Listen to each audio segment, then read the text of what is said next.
Welcome, welcome. Thank you for coming on a Saturday afternoon. I know everybody's busy with all sorts of errands and things, but we much appreciate you stopping by.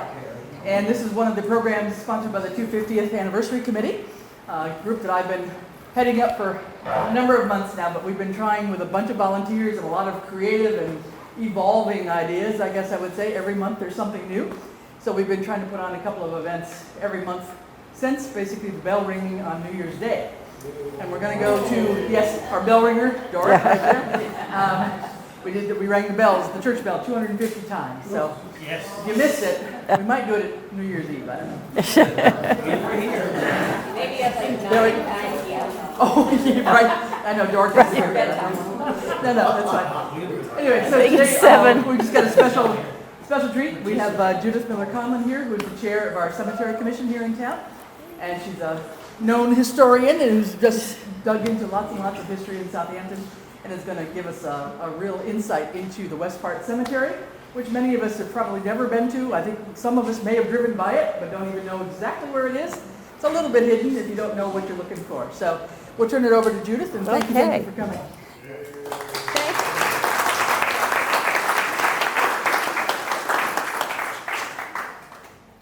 You're going to tell me, hopefully, whether I need this. Oops, it's a moot point because it won't reach. There we go. Okay. Welcome. So today I am going to share some of the history and the stories of the West Part Cemetery. And let me get my acknowledgments out of the way so I don't miss anybody later on. First off, I owe a huge debt to a man named Samuel L.T. Wright. And he wrote a history of the West Part, handwritten history of the West Part district, which gave life to many of the names that were carved up there in stone. He died disillusioned that his work would never be published. And he would be amazed to know that not only was it carefully transcribed on typewriter and available to interested parties here in the town library, it could be accessed by the Corbin Historical Collection through the New England Historic Genealogical Society records. That's a mouthful. And over the years, it became available on CD, which I had, but you can't use them anymore. And speak up, is this on? Oh, it's not even on. Is that better? Woo, sorry about that. I believe you can get those records online if you are in some of those Ancestry search engines, too. I also used the town history. Newtown on the Manhan, which was published by the Bicentennial Committee back in 1991. And then there's the church history. This is a continuing story. It was last updated in 1997. And then minutes by the long-forgotten town clerks over the years were just invaluable because you have to really look for those references to cemeteries in the town minutes. And I would be remiss not to mention a woman called Mrs. Max Lederer. She wrote Mrs. Max. I didn't, but she wrote herself as Mrs. Max, who gathered Southampton inscriptions into a book. That was in 1940, this book. And then Dick Frary, who was my mentor in all of this, I miss him dearly, he updated the records again in 1981 and then again in the year 2000. And special thanks to Robert Floyd and to Pat Crutchfield, who did the photography and put together this PowerPoint presentation. So thank you. So, I invite you to take a little trip with me. We're headed out to the west part of town, also known as the Fomer District, and I'll be using those interchangeably. So we're going to go down Route 10 here and turn on to Fomer Road.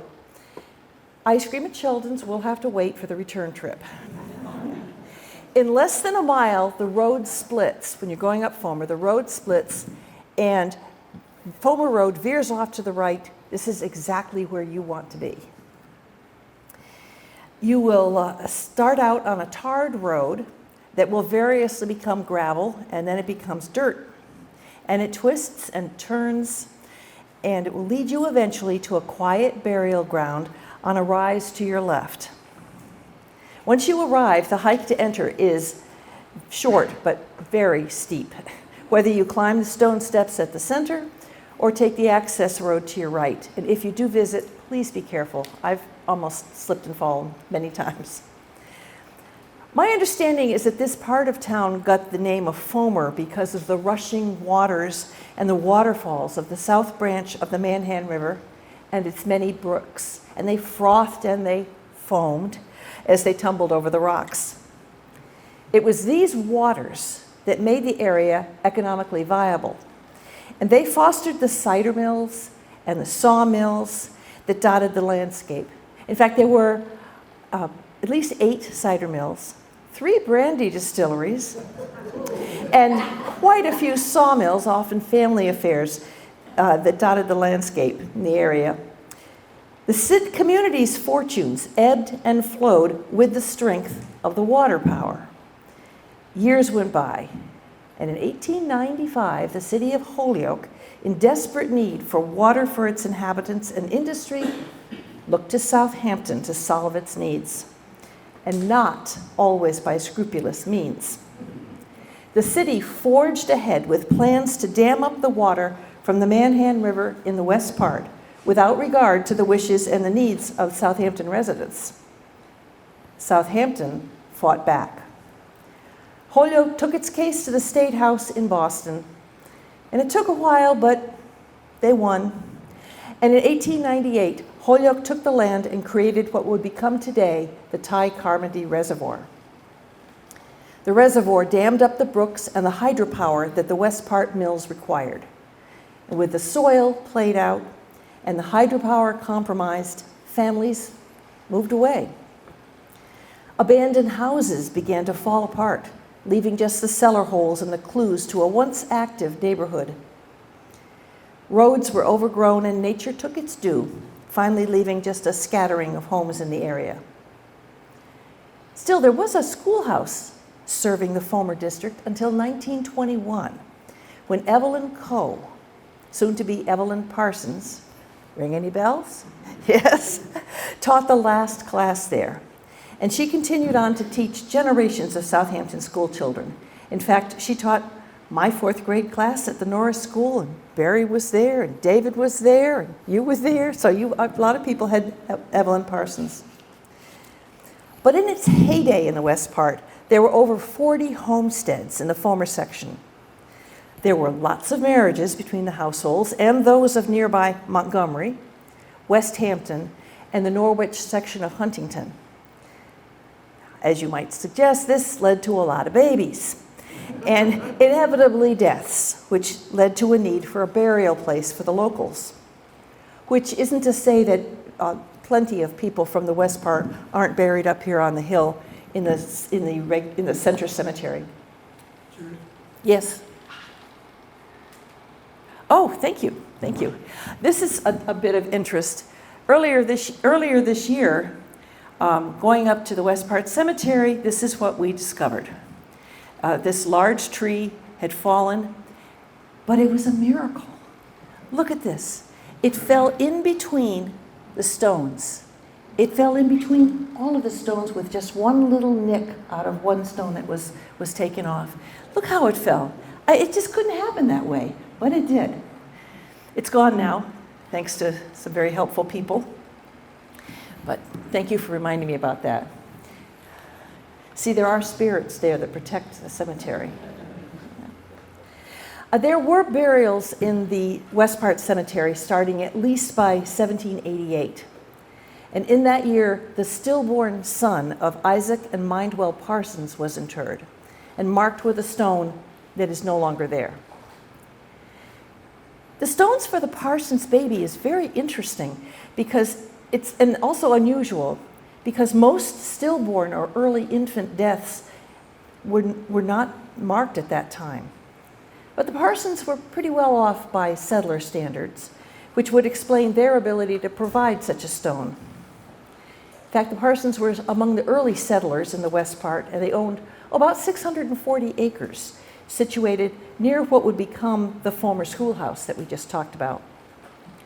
To envision the Parson family on a timeline, they moved into their homestead June 16th, 1775, the day before the Battle of Bunker Hill. And the last recorded burial in the West Part was of Noah H. Clark in 1904, so that's 121 years ago.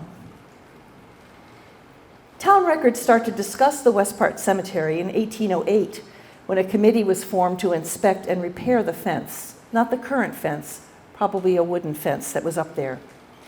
And then 2 years later, it was taken into the care of the town, and another committee voted to recommend the site be enlarged by 12 rods and in front and 10 yards to the west. And I learned doing this that a rod is 16.5 feet. So it's about 200 feet by 165 feet that it was enlarged. Noah Dady lived up there. It was his land, and the town paid him $15 for it. In 1822, the town appropriated $12 to build a stone wall. And if you go up there, you'll see it's a gorgeous stone wall. And New England, being the breeding ground for glacial rock that it is, they didn't have to look far for stones to make it. And if you examine the stone wall that runs alongside the road, you will still find the iron rings which were secured in them to hold the horses or mules while they were during funerals. West Part residents stepped up to serve as soldiers in the Revolutionary War, and most of them made it home. But not William Dady.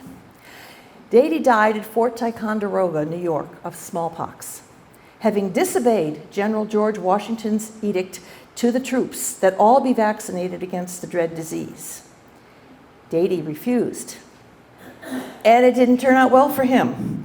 But Martin Burt returned from the war. He married and lived to be 57, and he's buried here with other family members.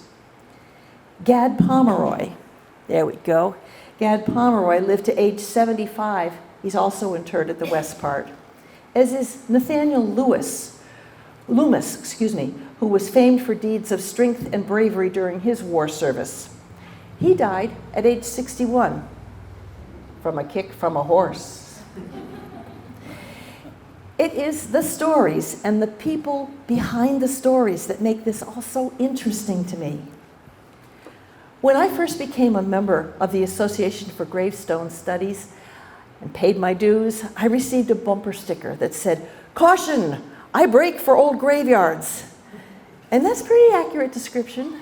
Just ask my grandchildren. Yeah, there it is. So let's talk about some of the families up there. The Burt family is very interesting. Samuel Burt, well, he and his family were the subject of a number of firsts here in town. His family were among the first settlers in the West Part. They came around 1735. He was prominent in town and held many elected positions. He was a precinct treasurer, he was a selectman, and he was involved in procuring land for the first minister here. That was Reverend Jonathan Judd, who served the town and the church for 60 years. Judd built a house on that property, which is still very much in use and is now owned by our own Bill Bray. Among other duties, in 1753, Burt was on a committee to dignify the seats in the meeting house. Now, I take this to mean that he helped establish a map and a pecking order, ensuring that the most important people had the best seats and they could see and be seen. Wouldn't they be surprised today to see how many churches have people clustering in the back row? Samuel's great-great-grandfather married Mary Holton in Northampton in 1665, and that's important because they were supposed to be the first of the settlers to be married there. And Samuel? Well, Samuel wanted us to know that he was among the first settlers of Southampton, and he had it carved right on his stone. Another not so illustrious first had to do with our Samuel here. Sometime around 1745, he was out hunting some of the wild beasties that were bothering them and nipping into the livestock. His partner in hunting was his close friend, Mr. Joseph King, also from Southampton. They were hunting on Bungay Mountain, and Bungay Mountain is in Montgomery, but it's just a straight walk back from the cemetery. Burt and King split up, the better to hunt the bears and the other wild predators. Mr. King stopped to eat his lunch. sitting on a convenient dog with his faithful hunting dog beside him. He was on a convenient log, not a dog. Okay, sorry. Mr. Burt came around from behind and he mistook King's dog for a wild animal. Burt took aim, raised his weapon, and fired, and tragically the shot hit home, right through Mr. King's head, killing him instantly. It is said that Mr. Burt forsook firearms from then on. And then in May of 1748, when Noah Pixley, now he lived right where Valley Road and Brickyard Road meet today, he was shot and scalped by the local Native Americans. And then the raiders headed up to Samuel Burt's house. The forewarned Burts had fled beforehand and escaped physical harm, but the natives reportedly threw the Burts' cooking utensils down the well. Now this kind of sounds like mischief and a prank today, but it would have been a serious problem back then. It wasn't as easy as, popping down to Target to resupply the kitchen. Cooking utensils were to be considered to be so valuable that they were mentioned in wills as assets to be distributed. Someone drew the short straw and was lowered down the well to retrieve the fry pan and the kettle from the dark, watery hole.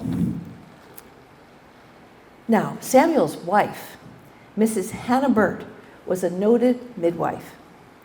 Her stone is one of my very favorites. It's carved in a stone called schist. And note the defined face, the eyes, a little hint of hair, and then the ivy, especially the ivy twining around the edges. It's just beautiful. It's beautiful. It's the only one like it in town. But just yesterday, I was thumbing through a book on early gravestones of African Americans in Western Massachusetts, and I found photos of two very similar stones in Hadley. I want to show you this. I hope you can see it. There's that one. And there's another one, also very similar designs. I hope everyone got a chance to see it. I love finding stuff like that. It just makes my day. Several Burt descendants studied for the ministry in the early 1800s, going on to serve in parishes in New Hampshire, Connecticut, and the Berkshires. And the family is still represented in town today. David Burt served as a selectman not that long ago. And I remember listening to a very young Seth Burt ably playing his violin at church and town gatherings. Are you ready, Barry? I'm digging into the Searles now. Israel Searle lived nearby to Samuel Burt. And just around the time of Burt's death in 1799, the Burt homestead burned to the ground. The story goes that neighbor Searle, fueled by adrenaline and community spirit, picked up a large, weighty chest from the burning house, and he carried it across the road to safety. But when challenged to do it again, he found he was unable to duplicate his heroics. Nothing like a little fear to get you going. This is a little gruesome, so. Israel Searle one day went up into the woods to gather up his swine that had spent autumn feasting there on beech nuts. Only half of the pigs were where he expected them to be. The other half were found sniffing around the nearly nude corpse of a man. An investigation ensued, causing Mr. Searle to be detained by authorities for about a week. In an age without cell phones or other communication, his worried family had no idea where he was. When it was determined that the body belonged to a mentally disturbed man who had wandered into the forest and died from exposure, Searle was released. I want to talk to you about those pigs. Pigs in Southampton, the thing they would do is, as I said earlier, allow them to go out into the woods in the fall to eat up the all the nuts, the different acorns, anything that they had there. Beech nuts was one that was mentioned. But how, when they come back in, how do you know whose pig is whose? I mean, seriously, they kind of look alike. What they did was that each farmer developed a method of checking his pigs. What you do now maybe would be tattooing or branding, but back then they took little snips out of the piglet's ears. And every farmer had their own, and it was registered with the town. They had their own pattern. So you would know if you were getting your pigs, and you could help your neighbor find theirs. Yes. Are you ready for another rough Searle story? Israel's oldest son, Lyman B., met with a gruesome accident in his father's sawmill. When he caught his hand in the machinery, he could not extricate himself. The gears gripped his arm, pulled it in, and crushed him up to the shoulder. His brother Horton happened by, heard the groans, and freed the victim under Lyman's own direction. And despite having a respected surgeon called in from Southampton, Lyman did not survive this terrible accident. In fact, the surgeon, rightly named Dr. Flint, reportedly took one look at the situation and told onlookers to cover up the dead man. Well, he wasn't. But within a few hours, Lyman Searle fulfilled that prophecy. But on the gentler side of the Searle family is shown through the lovely marker for baby Ella, daughter of the above-mentioned Horton and Mary Searle. Do you have Ella's marker? You don't? Oh, dear. Okay. It's small. It's only about this tall. It's made out of marble. And it has her name and a verse that I will read to you and her dates. But it also has on it something that none of the other Searle stones, not many of them, have on it, and that was decoration. It was a picture of a broken bud of a rose plant. And that is commonly used, especially for children, to show a life cut short way too soon. And the verse reads, "Beneath this grassy mound, sweet Ella lies. She was but given a fair bud to earth, to blossom in heaven. She lived 1 year and 7 days." All of the other children in the family lived to adulthood. I've often reflected on the story behind this charming stone, which presents so distinctly from the soldierly and tidy rows of Searle family markers. So much love and loss is told in the carving of this petite monument. Baby Ella lived but a short life, but she was undoubtedly treasured by her family. And then there is young Israel Searle. He was one of the many Southampton men who studied for the ministry in the 1800s. He died at the age of 24 while serving as a missionary to West Africa in Monrovia, Liberia. The tale goes that in order to get his body home to Southampton, he was shipped back in a keg of rum. Is it true or not? I don't have any idea, but as my father used to say, never get in the way of a good story. The Searles still have an active presence in Southampton. Our own Barry Searle of musical renown lives here and carries the storied name forward. I would be remiss in not mentioning the Hatch family. Eliphalet Sr. and Rebecca. Carved into their stone is the declaration that they lived in a married state for 71 years. They were aged 93 and 91 respectively when they died, just over a year apart. Wow. Eliphalet was a blacksmith, a farmer, a gunmaker. Not exactly safe jobs. And Rebecca delivered at least 9 children over a 20-year period. No antibiotics, no helmets, no seatbelts, no pasteurized milk, no Band-Aids. Nothing. And 9 children. Probably helped along by the midwife, Hannah Burt. And yet they both outlived today's actuarial tables by about 10 to 15 years. That's good Southampton stock. Now, Ruby's story is unique. Ruby Pomeroy Seward died up in the west part of pneumonia in the middle of the winter of 1840. Her husband was not home. He was away, I understand, in Connecticut someplace, and there was no road broken through the deep and frozen snow to the burial ground, and there was also no place to store them up there as there is down here in Southampton, up on the hill. The neighbors ingeniously removed the box from an old sleigh, lashed her coffin to it, and hauled it hand over hand over and above the snowbound fence posts to the cemetery. And somehow, I don't know how, they broke through the snow and the hardened earth to inter her body.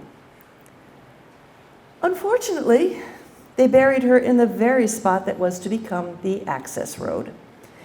When the entrance road was graded, they smoothed it out directly over her bones. Sorry, Ruby. Now, as with any town in New England, and there were outbreaks of disease that were heartbreaking for families. For example, in 1803, from April to October, there were 28 people in town, mostly children, who died from ulcerous sore throat. Anybody know what we call that today? Diphtheria, yes, diphtheria. Evidence of the epidemic is seen in the west part. The Martin and Dorcas Burt family lost an 8-year-old son, King, on April 16, 1803, and the Parson family lost 12-year-old Julia on April 4th. Her stone reads, "Emblem of innocence, thy placid mind knew no rough passion, nor a thought unkind. Bright were our hopes, we mourned to find them vain. But God is just, and man must not complain." In 1855, a tenant in one of the West Part houses had a severe case of smallpox, and he tried to spread it around. Public feeling ran so high that the town authorities ordered that the house be burned, and so it was. And then in 1862, there was a dysentery epidemic, and it really struck the West Part hard. 3 children of the Clark family died within 3 days of each other. 5-year-old Charles died on September 15th. 3 days later, September 18th, was a dark time indeed for the Clark family, as 3-year-old Albert and 7-year-old Frank succumbed on the same day. Over the course of about 5 weeks, 9 adults and children from the West Part died. What a terrible blow to this small, close-knit community. What time is it? Do I have time? I have time to talk about symbolism. Since there's not that many stones up in the West Part, you won't find quite the variety of funerary symbolism that you can see on some others, but we do have some up there. What do we have here? See the urn up there? Sometimes that they are draped, and the draping around the urn is seen as a symbol of the veil between heaven and earth. Urn seems a little curious to us because we think of it as holding cremains, ashes, and that would have been really unusual at the time. But it's generally understood to represent the soul, or our mortality. And then Mindwell Parsons had a death's head on hers with the cutest little smile. And the death's head is really interesting because if you look back at some of the earlier ones, say in the 1600s near Boston, you would have literal skulls and crossbones and imps and everything running around. But that changed as life got not quite so hard, not quite so desperate. They changed into what they call this death's head, which is softer and not a skull particularly, but just a head. And then that gradually turned into winged cherubs, which you see as the century went on. And then you have the broken bud. There we go. There's Ella. There she is. See the broken bud there, where the rose is broken down, or it might not be a rose. I don't know. And so that, as I said before, talks about a a life cut tragically short, and it is almost always on gravestones of children. Then we have the weeping willow. That speaks of sorrow, but also immortality. In Christianity, it's associated with the gospel of Christ because the tree will flourish and remain no matter how many branches are cut off. The urn and the willow combination was particularly popular in the 18th and early 19th centuries. And I don't think we have a picture of this, but as you go around cemeteries, look, you might see scallop shells. And they're not just pretty scallop shells because they like to go to the beach. It is a symbol of baptism. So I'm a little obsessive sometimes. And I noticed going through the cemeteries, both in the west part and in the center cemetery, that there were numerous girls and women that had been named Oxa. I even looked up, it's an awful sound, Oxa, but that's how you pronounce it. There are, by a quick count, 12 Oxas in the Southampton cemeteries, 5 in the west part alone. And these are just the ones with stones. There are even more in the birth and marriage records of the town. Why so many? As mentioned before, I haunt, see what I did there? Huh? Old Field graveyards and have spent countless hours looking at names and dates and family relationships.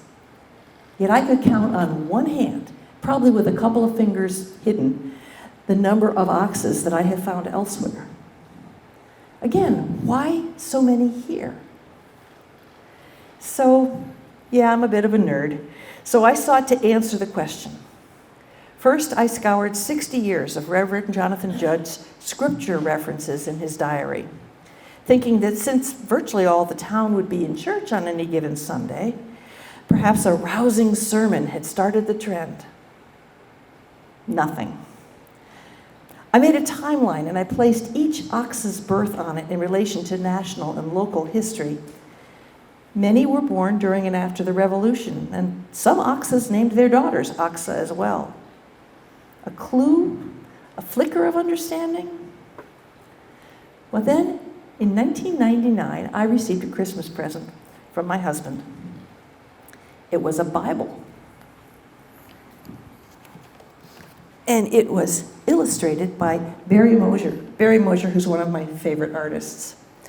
So I sat down and opened up the Bible, and it opened up on its own to the book of Joshua. Not one you read too much. It's got a lot of facts and figures and a lot of names. And I'm just going to hold this up for you.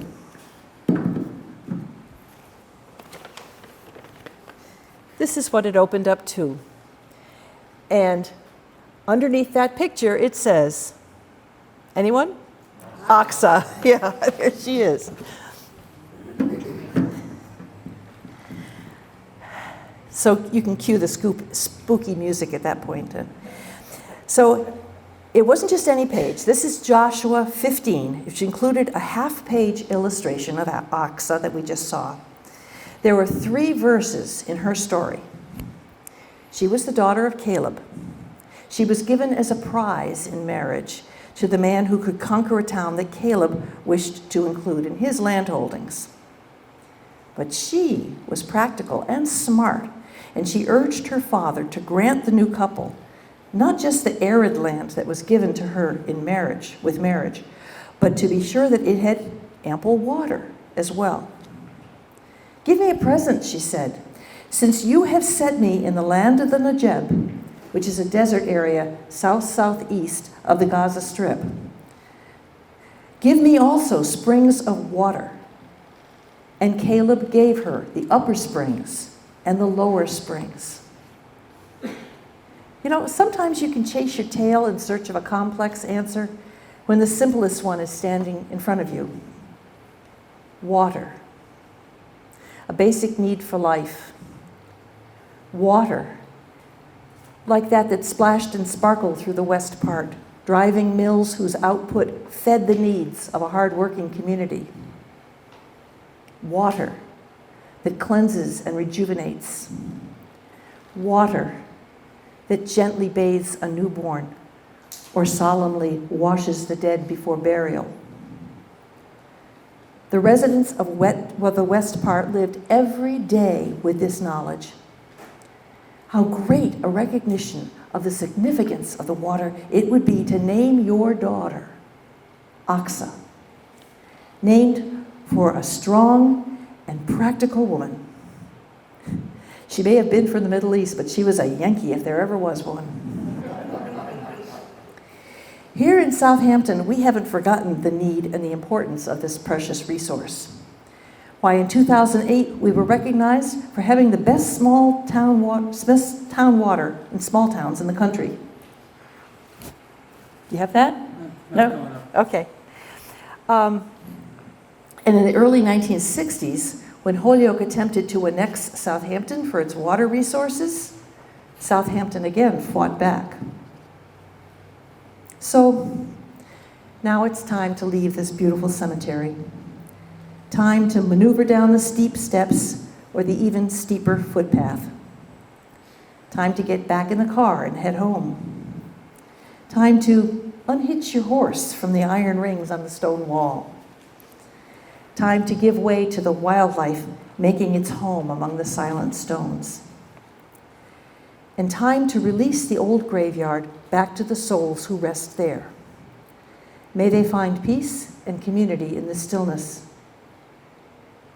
It's time to bid them goodbye, and time to remind them that they and their stories have not been forgotten. Thank you.